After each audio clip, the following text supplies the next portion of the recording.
Hi guys, இப்போ நம்ம இருக்கிறது வண்டலூர் ஜூ தாண்டி கஸ்டமர் பிளேஸு. என்ன பிரச்சனை பார்த்தீங்கன்னா, ஜாக் F4 இவங்க கடை.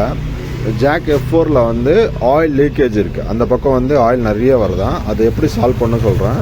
அடுத்தது பார்த்தீங்கன்னா, அதுக்கு லிஃப்டரில் சவுண்டு கிறுக்குன்னு சவுண்டு வருதான். அது எதனால் அந்த சவுண்டு வருது அதுவும் உங்களுக்கு சொல்லி கொடுத்துறேன். இது ஒரு சின்ன பிரச்சனை தான். ஆயில் அந்த பக்கம் வர்றது நல்ல விஷயம்தான். ஆனால் அதிகமாக வந்தால் அது எப்படி சால்வ் பண்ணணும் நான் உங்களுக்கு சொல்லி கொடுக்குறேன்.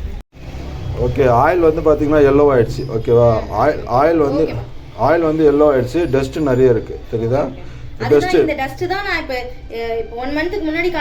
அதுதான் இது நம்ம 1 மந்த் வரைக்கும் நீங்கள் மிஷின் சாய்க்காமலாம் இருக்கக்கூடாது. நீங்கள் வாரத்துக்கு ஒரு வாட்டி இல்லை வாரத்துக்கு 2 வாட்டி மிஷின் சாய்ச்சிட்டு சைடில் இருக்கிற டஸ்ட்டு இந்த டஸ்ட்டெல்லாம் க்ளீன் பண்ணால் கிளியராக இருக்கும். இப்போ இந்த டஸ்ட்டு எடுக்கணும். சரி, இந்த டஸ்ட் எடுக்கணும்னா இங்கே நீடில் தான் இருக்கு இல்லையா, கையில் குத்திக்கும். அதனால் இந்த மாதிரி வேஸ்ட் துணி எடுத்துக்கோங்க. ஓகேவா, வேஸ்ட் துணி வச்சுட்டு பொறுமையாக அப்படியே தள்ளுங்க. இந்த பக்கம் தள்ளிடுங்க. ஓகே, இந்த பக்கம் தள்ளிட்டு பழைய ப்ரஷ் ஒன்று எடுத்துக்கணும். பல்ல விளக்குற ப்ரஷ் இருக்குல்ல, அதை எடுத்துக்கணும். நான் என்கிட்ட இருக்கு. அதுக்கப்புறம் இந்த கார்னர்லேருந்து இது வாங்க, இந்த கார்னரில் துணி வச்சு பொறுமையாக எடுத்தாங்க. ஒரு துணி ஏன் முன்னாடி வைக்கிறோன்னா அந்த டஸ்ட்டுலாம் இதுக்குள்ளே விழாமல் இருக்குது. இது நீங்கள் வாரத்துக்கு ஒரு வாட்டி இந்த மாதிரி க்ளீன் பண்ணிங்கன்னா ஒன்றும் பிரச்சனை இல்லை. பாருங்கள், தாடி மாதிரி வளர்ந்துச்சு பாருங்கள். இதெல்லாம் இந்த மாதிரி ரிமூவ் பண்ணிக்கலாம். இதுவும் ரிமூவ் பண்ணிக்கலாம்.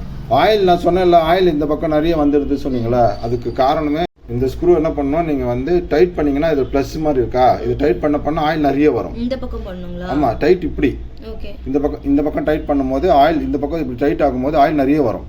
அது இந்த பக்கம் லூஸ் பண்ணும்போது வெளியில் வருது இல்லையா, வெளியில் வரும்போது ஆயில் இந்த பக்கம் வரது கம்மியாயிடும். கம்மியாகும் போது என்ன ஆகும்னா சவுண்டு உங்களுக்கு எக்ஸ்ட்ரா ஆகிடும்.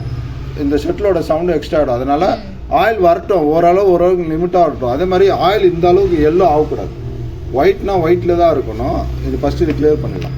ஆயில் நான் ஃபுல்லாக ட்ரை பண்ணியாச்சு. ஆயில் ட்ரை பண்ணிவிட்டு இந்த ஆயில் ஊற்ற போகிறேன். இப்போ இருக்கிறது நம்மகிட்ட இன்னும் 2 கேன் கொஞ்சம் வச்சுருக்குறீங்க இல்லையா, இதை ஊற்ற போகிறேன். எல்லோ ஆகிடுச்சுன்னா தயவுசெய்து போட வேணாம். இந்த தாய்ச்ச மாதிரி ஆகிடும் நூல், அது ஃபுல்லாக எண்ணெய். இதை மொத்தம் ஊற்றிடுறேன். ஆயில் எடுக்கிறதுக்கு ஸ்க்ரூ இங்கே இருக்குது. இப்போ நாங்கள் என்ன பண்ணுவோம்னா, ஈஸியாக எடுக்கிறதுக்காக அப்படியே டேங்க்கை வெளியில் எடுத்துருவோம்.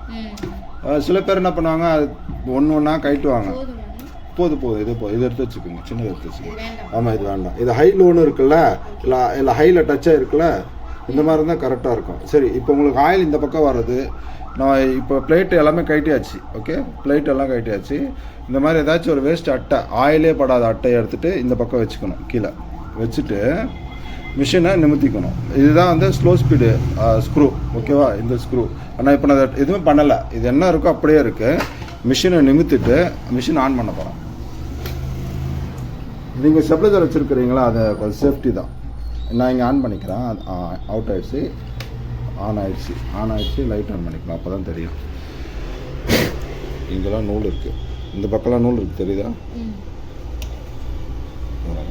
இப்போ நான் ஓட்டுறேன். இப்போ நான் வேகமாக தைக்கும் போது அந்த பக்கம் உள்ளே பார்த்தீங்கன்னா அந்த அட்டையில் கோடு விடும். தெரியுதா? நீட்டாக கோடு மாதிரி வருதா? இப்போ அந்த கோடு மாதிரி வந்திருக்கு. எந்த அளவுக்கு இருக்குன்னா, நான் கொஞ்ச நேரம் தைச்சதுக்கே இவ்வளோ எண்ணெய் வந்திருக்கு. இப்போ இந்த அளவுக்கு அதிகமாக தான் இருக்குன்னு அர்த்தம். இதை நான் கம்மி பண்ணணும் அப்படின்னா நீங்கள் ஒன்றும் இல்லை, மிஷின் சாய்க்கணும்.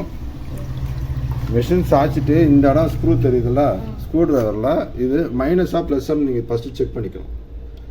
இந்த பக்கம் ப்ளஸ் இருக்கா, இந்த பக்கம் மைனஸ் இருக்கான்னு செக் பண்ணிவிட்டு லூஸ் பண்ணணும். லூஸ் பண்ணிட்டீங்கன்னா 1 2 ஒரு 3 முறை லூஸ் பண்ணிட்டீங்கன்னா ஆயில் போடுறது கம்மியாகிடும். அவ்வளோதான், லூஸ் பண்ணியாச்சு. லூஸ் பண்ணிட்டீங்கன்னா ஆயில் இந்த பக்கம் வர்றது கம்மியாகிடும். ஓகேவா, இப்போ வேறு அட்டை வச்சு தைச்சு பார்க்கலாம். இது ஃபஸ்ட்டு அட்டை, நம்ம செக்கிங் அட்டை. எம்டி மிஷின் ஃபஸ்ட்டு ஒரு வாட்டி ஓட்டி பார்த்துக்கலாம். எம்டி மிஷினு, ஏன்னா அந்த ஆயிலெலாம் ட்ரை ஆகணும்ல.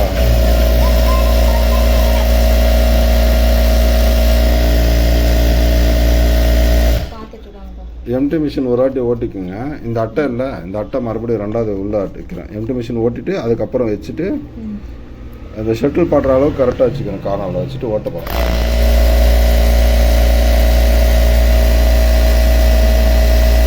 இந்த அளவுக்கு வருது, பார்க்கணும்.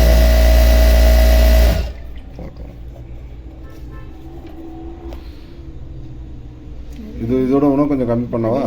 ஆமாம், அதிகமாக தான் இருக்குது. சரி, இது இன்னும் கொஞ்சம் கம்மி பண்ணால் இன்னும் லூஸ் பண்ணி பார்க்கலாம். நீல் பிளேட்லாம் கழட்டி நீங்கள் க்ளீன் பண்ணலாம். இந்த பல்லு எடுக்கு எல்லாமே க்ளீன் பண்ணிங்கன்னா டஸ்ட்டுலாம் இருக்காது, நூல் போய் அடிச்சிக்காது. எவ்வளோ டஸ்ட்டு மொத்தம் எடுத்தாச்சு. நெக்ஸ்ட்டு வந்து இந்த பிளேட்டு போடணுன்னா இந்த பிளேட்டு மட்டும் பார்த்துக்குங்க, உல்டா சீதா கரெக்டாக பார்த்து போட்டு இந்த கோடு மென்ஷன் பண்ணி போட்டுக்குங்க. நீங்கள் உங்கள் கை டைட் வச்சா போதும். மெக்கானிக்கல் வந்து டைட் வச்சாங்கன்னா ஃபுல் டைட் வச்சுருவாங்க. நீங்கள் கைட்டுற அளவுக்கு ஒரு டைட் வச்சுக்கிங்கன்னா அடிக்கடி நீங்கள் இதை கைட்டு க்ளீன் பண்ணிக்கலாம். மாதத்துக்கு ஒரு வாட்டி அந்த மாதிரி கைட்டு க்ளீன் பண்ணிங்கன்னா அந்த டஸ்ட்டு அதிகமாக சேராது. அதே மாதிரி இதில் பார்த்தீங்கன்னா சர்வீஸ் வந்து 0. இந்த மிஷினை பொறுத்த வரைக்கும் சர்வீஸ் 0. நீங்கள் அதிகபட்சம் இதில் வந்து டைமிங் கீமிங்லாம் நோண்டாங்க. ஏன்னா கம்பெனிக்காரெல்லாம் பக்காவாக ஃபிட்டிங்கோடு வரும். அதனால் இந்த மிஷின் வந்து நோண்டுறது கம்மி. நாங்கள் இதில் மிஷினில் எக்ஸ்ட்ரா வேலையே இருக்காது. வந்தோன்னா ஆயில் மட்டும் மாற்றி விட்டுட்டு டேங்கை தொடச்சிட்டு வேறு இதுக்கு ஆயில் ரொம்ப லீக் ஆகுதுன்னு. ஆயில் லீக்கு ப்ராப்ளம் சால்வ் ஆகிடுச்சு. இப்போது அவங்ககிட்ட சொல்கிறது வந்து பாபின் கேஸ் வந்து ஹீட் ஆகுதா செக் பண்ண சொல்லியிருக்கிறேன். அவங்க ஸ்டிச் பண்ணி கையில் எடுத்து வேகமாக தைச்சிட்டு முடிஞ்ச வேணால் கையில் எடுத்து பார்க்கும்போது ஹீட் இருக்கக்கூடாது. ஹீட் இருந்தால் அப்போ நம்ம இன்னொரு வாட்டி வந்து ஆயில் வந்து சுத்தமாக போகல, இந்த பக்கம் ஆயில் வரலை அப்படின்னு நம்ம கன்ஃபார்ம் பண்ணிக்கலாம். ஒரு நூல் வேணால் இந்த ஸ்க்ரூ வந்து டைட் பண்ணிக்க சொன்னேன். கிளாக் வைஸில் டைட் பண்ணிங்கன்னா அப்போ உங்களுக்கு அந்த ப்ராப்ளம் சால்வ் ஆகிடும். அதுக்கு கிறுக்குன்னு சவுண்ட் வருது இந்த இடத்துல இருந்து. இந்த இடத்துல வந்து கொஞ்சம் க்ரீஸ் தடவி போட்டோன்னா அந்த இடத்துல அந்த நர்னஸ் இருக்காது. கரன்னு சவுண்ட் வருது இந்த காரணம் தான். ஓகேவா? இப்போ நான் நிமித்துட்டு அது சவுண்ட் பார்த்தீங்களா? அந்த க்ரீஸ் உங்களுக்கு அப்ளை ஆகிடுச்சு.